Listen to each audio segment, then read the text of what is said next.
எல்லாருக்கும் வணக்கங்க. இப்போ ஒரு நியூஸ் வந்திருக்கு. அது என்னங்கிறத பார்க்கலாம். வாங்க வீடியோக்குள்ளே போகலாம்.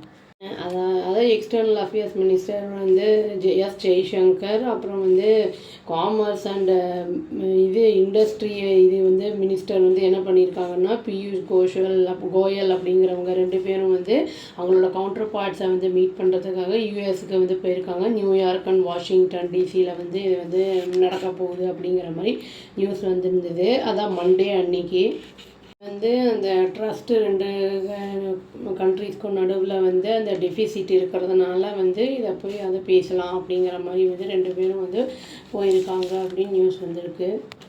அவருடைய தலைமையில் போன அந்த குழு என்ன பண்ணியிருக்காங்கன்னா, யூஎஸ் சைட்லேருந்து அந்த ரிப்போர்ட்ஸ் ஃபில் பண்ணுறதுக்கு அந்த இதை சொல்லியிருக்காங்க. இந்த டெலிகேஷன் பிளான்ஸ் அப்படின்னு சொல்லியிருக்காங்க. என்னென்னா மேலே முன்னாடி எடுத்துகிட்டு போகும் அந்த டிஸ்கஷன்ஸு, அந்த அச்சீவ் பண்ணுறதுக்கு அந்த கன்க்ளூஷன் அந்த இது இருக்குல்ல, அந்த ட்ரேட் பற்றிலாம், அந்த டேரிஃப் பற்றிலாம், அதெல்லாம் அந்த ட்ரேட் அக்ரிமெண்ட் பற்றிலாம் மியூச்சுவலாக பெனிஃபிஷியலாக இருக்கும் அப்படிங்கிற மாதிரி அர்லி கன்க்ளூஷனுக்கு வந்துடலாம் அப்படிங்கிற மாதிரி சொல்லியிருக்காங்க.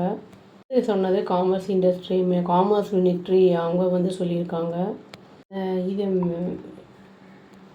மினிஸ்ட்ரி எக்ஸ்டர்னல் அஃபேர்ஸ் மினிஸ்டர் என்ன சொல்லியிருக்காருன்னா, ஜெய்சங்கர் ரூபியோ அப்படிங்கிற அவரோட கவுண்டர் பார்ட்டை யூஎன் ஜென்ரல் அசம்பிளி செஷனில் நியூயார்க்கில் அவர் பார்த்துருக்காரு. அப்போ தான் ஃபேஸ் டு ஃபேஸ் மீட்டிங்கே நடந்திருக்கு. ட்ரம்ப் இம்போஸ் அடிஷ்னலாக 25% டேரிஃப் போட்டதுக்கப்புறம் இப்போ தான் அவங்க மீட்டே பண்ணுறாங்க. இந்த அக்ரீடு இந்த இம்பார்ட்டன்ஸ் என்னென்னு சொல்கிறாங்கன்னா, சஸ்டெயின் பண்ணுறதுக்கு அந்த ப்ராக்ரஸ் ப்ரையாரிட்டி ஏரியாஸுக்கு என்கேஜ் பண்ணுறதுக்கு அப்படிங்கிற மாதிரி சொல்லியிருக்காங்க. என்ன சொல்லியிருக்காருன்னா, நம்ம டச்சிலேயே இருக்கலாம் அப்படிங்கிற மாதிரி சொல்லியிருக்காரு. போஸ்ட்டும் பண்ணியிருக்காரு. என்ன சஜஸ்ட் பண்ணியிருக்காருன்னா, இம்மீடியட்டாக எந்த ஒரு அந்த இதையும் செவரலாக இருக்கிற அந்த ரிங்கிள்ஸ் அந்த அந்த பிரச்சனைகளை இம்மீடியட்டாக எல்லாத்தையும் கிளியர் பண்ண முடியாது இந்த ரிலேஷன்ஷிப்பில் அப்படிங்கிறதையும் அவர் சொல்லியிருக்காரு. இதோட என்ன சொல்லியிருக்காங்கன்னா, ட்ரம்ப் அட்மினிஸ்ட்ரேஷன் என்ன இன்சிஸ்ட் பண்ணியிருக்காங்க அப்படின்னா, இந்தியா ரஷ்யன் ஆயில் வாங்குறத வாங்கிட்டு தான் இருக்காங்க அப்படிங்கிற மாதிரி சொல்லியிருக்காங்க. இது மாஸ்கோ மேலே ப்ரெஷர் போடும்போது இந்த உக்ரைன் வார் எண்டுக்கு வரும் அப்படிங்கிற மாதிரி சொல்லியிருக்காங்க. பிரசிடென்ட் ட்ரம்ப் என்ன இன்ட்ரெஸ்ட் காமிச்சிருக்காரு அப்படிங்கிற மாதிரி சொல்லியிருக்காங்க. ரீஸ்டோர் பண்ணுறது அமெரிக்கன் அந்த கண்ட்ரோலில் இந்த பக்ராம் ஏர்பேஸை ஆப்கானிஸ்தானில் இருக்கிறத கொண்டு வாங்க அப்படின்னு சொல்லியிருக்காரு. இல்லைனா பேட் திங்ஸ் நடக்கும் அப்படிங்கிற மாதிரி வார்னிங் கொடுத்துருக்காரு. அவர் ஹேண்ட் ஓவர் பண்ணுங்க அப்படிங்கிற மாதிரி சொல்லியிருக்காரு அந்த அந்த ஏர்பேஸை.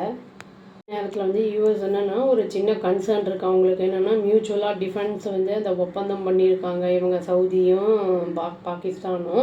அவங்களுக்கு இடையில அது பண்ணுறது டைரெக்டாகவே இஸ்ரேல் இந்தியாவெல்லாம் பாதிக்கும். அப்புறம் அதுவும் இல்லாமல் வேறு சில நாடுகளையும் அது பாதிப்புகளை ஏற்படுத்தும் அப்படிங்கிறதையும் சொல்லியிருக்காங்க.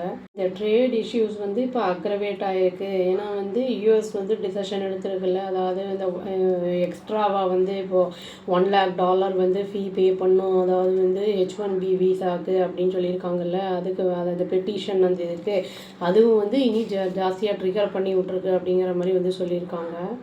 யூஎஸ் ஃபஸ்ட்டு இது என்னென்னா ப்ரைமரியாக பார்க்குறாங்க இமிக்ரேஷன் மேட்ரு. ஆனால் இந்தியா என்ன சொல்கிறாங்கன்னா, லாங்காக ஆர்கியூ பண்ணுறது என்ன அப்படின்னா இது ஒரு ட்ரேட் இஷ்யூ அப்படின்னு சொல்லிட்டு இருக்காங்க.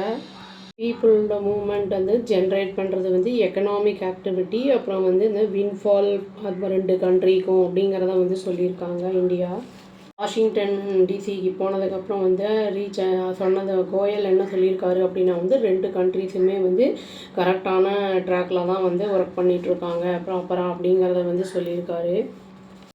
யூஎஸ் அஃபீஷியல்ஸ் என்ன சொல்கிறாங்க அப்படின்னா, இன்க்ளூடிங் ட்ரெஷரி செக்ரட்டரி இந்த ஸ்காட் பெசன்ட் அப்படிங்கிறவர் என்ன கம்ப்ளைண்ட் பண்ணியிருக்காருன்னா, இது நியூ டெல்லி இனிமேல் யூஎஸும் இழுத்துக்கிட்டு இருக்காங்க. இந்த ட்ரேட் டாக்கு அந்த டேரிஃப் பற்றி அப்படிங்கிறது நெவர் எண்டிங்காக இருக்குது அப்படிங்கிற அந்த கம்ப்ளைண்ட் அலிகேஷனை வச்சுருக்காரு. இந்தியன் சைட்லேருந்து என்ன சொல்லியிருக்காங்கன்னா, பாயிண்ட் அவுட் பண்ணியிருக்காங்க. பிரசிடெண்ட்டோட ட்ரம்ப் கிளைம் பண்ணியிருந்தாலுமே அங்கே ட்ரேட் இல்லைன்னு வெரி லிட்டில் ட்ரேட் இருக்குது ரெண்டு கண்ட்ரிக்கும் அப்படிங்கிற மாதிரி தான் சொல்லியிருக்காங்க. அதாவது யூஎஸ் ட்ரேட் ரெப்ரசன்டேட்டிவ் அந்த இது வந்து என்ன சொல்லியிருக்காங்கன்னா ஓனர் ரிப்போர்ட் வந்து என்ன சொல்லுதுன்னா யூஎஸ் கூட்ஸ் அண்ட் சர்வீஸ் வந்து எப்படி இப்போ ட்ரேட் பண்ணியிருக்காங்க இந்தியா கூட டோட்டலாக அப்படின்னா வந்து எஸ்டிமேட் பண்ணியிருக்காங்க $212.3 பில்லியன் 2024 பண்ணியிருக்காங்க அப்படிங்கிறத வந்து சொல்கிறாங்க. இது வந்து 16.3 பில்லியன்லேருந்து வந்து இவ்வளோ தூரம் வந்திருக்கு அப்படிங்கிறத வந்து சொல்லியிருக்காங்க. இப்போ இது வந்து திரும்பி 2025 வந்து கம்மியாச்சுன்னா அது வந்து இந்த டேரிஃபை வந்து இனிஷியேட் பண்ணது வார்ட்டை இனிஷியேட் பண்ணதுனால தான் அப்படிங்கிற மாதிரி ப்ளேம் பண்ணுற மாதிரி ஆகும் அப்படிங்கிறத சொல்கிறாங்க. யூஎஸ் பண்ணுறது தான் காரணம் அப்படிங்கிறத வந்து சொல்கிறாங்க.